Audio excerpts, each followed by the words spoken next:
Basis data atau database dapat dibayangkan sebuah lemari arsip.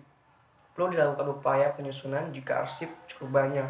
Mengapa? Jawabannya adalah data atau informasi retrieval. Data atau informasi retrieval adalah mencari dan mengambil atau menemukan kembali, dapat dilakukan dengan mudah. Definisi basis data menurut para ahli. Menurut Stephen dan Fell pada tahun 2000, basis data adalah mekanisme yang digunakan untuk menyimpan informasi atau data. Sedangkan menurut Silberberg dan kawan-kawan pada tahun 2002, basis data adalah kumpulan data berisi informasi yang sesuai untuk sebuah perusahaan. Nah, untuk MS Loa dan kawan-kawan pada tahun 2001, menurut dia basis data adalah kumpulan seluruh sumber daya basis komputer milik organisasi. Nah, definisi basis data terdiri dari dua kata, yaitu basis dan data. Basis adalah gudang atau tempat bersarangnya atau berkumpul, sedangkan data adalah representasi fakta dunia nyata yang mewakili suatu objek atau sebuah objek seperti manusia, pegawai, siswa, pelanggan, dan yang lainnya. Nah, definisi basis data adalah sebuah kumpulan data sebagai kumpulan data yang saling berhubungan, disimpan dengan minimum redundansi untuk melayani banyak aplikasi sesuai optimal. Apa itu redundansi? Redundansi adalah penyimpanan data yang sama secara berulang. Nah, redundansi dalam menggunakan basis data, redundansi menyebabkan apa? Itu masalah pada waktu memperbaharui atau update data, ruang penyimpanan yang boros, dan dapat menimbulkan tidak konsistennya data. Nah, ada juga untuk membuat suatu basis data yang memberikan manfaat optimal, suatu inventory data harus dibuat, data dan informasi yang diperlukan harus dianalisis. File basis data yang diperlukan harus dirancang dan prosedurnya untuk pemeliharaan basis data harus diadakan gitu. Nah, penyimpanan data yang sama secara berulang. Nah, duplikat penulisan itu sering tidak dapat dihindari dalam dunia basis data. Contohnya di sana. Oke. Nah, penyimpanan data yang dapat diperoleh dari suatu data yang lain, bisa diperoleh dengan mengamati keempat tabel pada halaman 12. Ternyata tabel berisi data yang dapat diperoleh dari tabel lain, yaitu dengan menghubungkan tabel A, B, dan C. Dengan demikian, untuk menghilangkan redundansi tabel D perlu dihilangkan. Jadi perlu dihilangkan tabel itu. Oke. Nah, data yang sama disimpan dalam banyak tabel berbeda. Dengan mengamati 3 tabel pada halaman 14, terdapat redundansi, yaitu atribut data, nama mahasiswa, dan nama mata kuliah, dan SKS tersimpan pada beberapa tabel yang berbeda. Hal ini harus dihindari dengan jalannya menghilangkan atribut nama mahasiswa, nama mata kuliah, dan SKS pada tabel nilai. Keunggulan menggunakan basis data: kecepatan, kemudahan, dan efisien ruangan penyimpanan, redundansi data minimum, konsistensi data, integrasi data, pemakaian data bersama, standar baku. Nah, keunggulan menggunakan basis data yang ketujuh, mempermudah pengembangan aplikasi, menyediakan antarmuka banyak pengguna, menggambarkan relasi kompleks di antara data, menjalankan batasan keutuhan integrity, menyediakan backup dan pemulihan recovery. Entitas dan atribut. Entitas atau entity dalam basis data, entity sama halnya dengan sebuah tabel.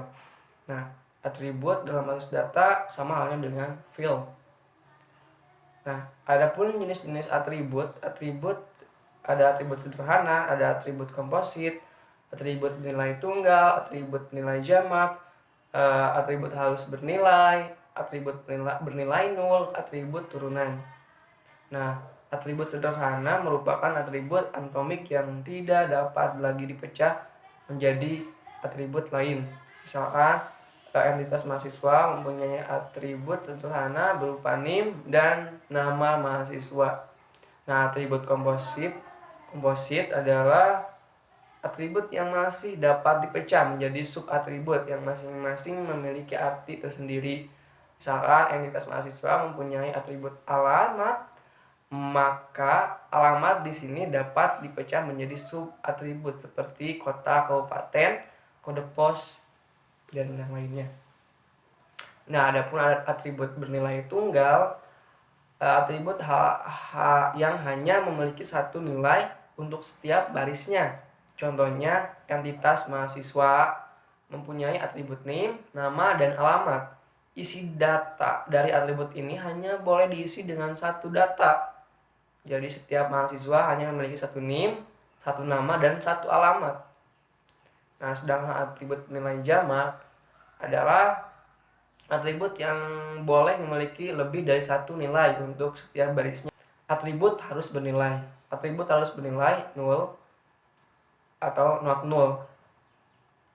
Nah, merupakan atribut yang harus memiliki nilai data untuk setiap barisnya. Biasanya atribut seperti ini harus ditetapkan dalam perancangan tabelnya, sehingga jika dalam pengisian dikosongkan, maka akan terjadi kesalahan.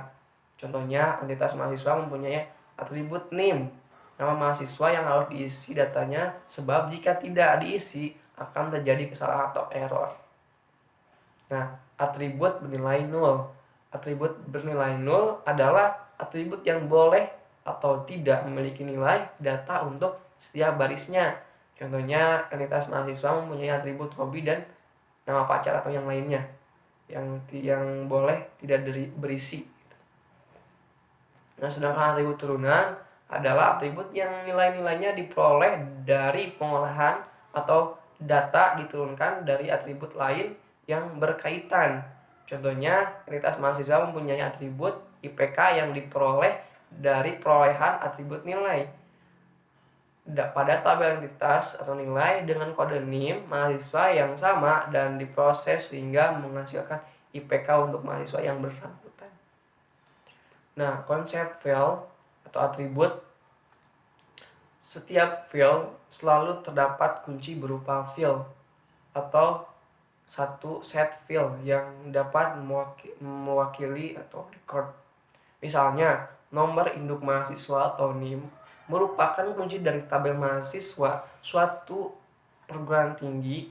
Setiap pencarian cukup dengan menyebut NIM-nya mahasiswa tersebut, maka dapat diketahui identitas mahasiswa lainnya seperti nama, alamat, dan atribut lainnya. Nah, contoh lainnya, nomor pegawai atau NIDN bagi data dosen, NIK untuk karyawan, nah kode kuliah untuk mata kuliah, dan lain sebagainya. Nah, konsep kunci kandidat atau candidate key. Kunci kandidat adalah suatu atribut atau satu set atribut yang diidentifikasikan secara unik suatu kejadian spesifik dari entity langsung, di mana Anda dapat membuang beberapa atribut dalam set tanpa merusak kepemilikan yang unik. Nah, contoh kunci kandidat.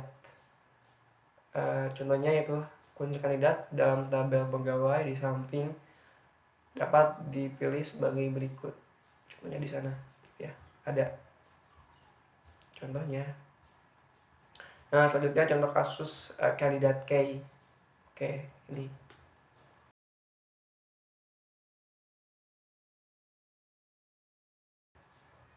Kunci primary key atau primary key adalah suatu atribut atau satu set minimal atribut yang tidak hanya mengidentifikasikan secara unik suatu kejadian spesifik, tetapi juga dapat memiliki setiap kejadian dari suatu entity. Tuh, contoh kunci primary key ada di sana di layar. Oke, contoh kasus primary key ada di layar juga, lihat saja. Nah, kunci alternatif atau alternative key Kunci alternatif adalah kunci kandidat dan yang tidak dipakai sebagai kunci primer. Kunci alternatif ini sering digunakan untuk kunci pengurutan, misalnya dalam membuat laporan. Contoh kasusnya seperti di atas ini atau di samping dimanapun. Fungsi relasi dan kunci tamu. Kunci tamu adalah suatu atribut atau satu set minimal atribut yang melengkapi satu hubungan yang menunjukkan ke induknya. Kunci tamu ditetapkan pada entity anak dan sama dengan kunci primer induk yang berelasi. Fungsi relasi adalah entity induk dengan anak adalah hubungan satu lawan banyak atau one to many relationship. Di sini akan menjelaskan fungsi relasi dan poin K. Fungsi relasi antara entity induk dengan anak adalah hubungan satu lawan banyak atau one to many relationship. Kunci tamu atau poin K. Kunci tamu adalah satu atribut atau satu set minimal atribut yang melengkapi satu hubungan yang menunjukkan ke induknya. Kunci tamu ditetapkan pada entity anak dan sama dengan primer induk yang direlasikan. Terima kasih.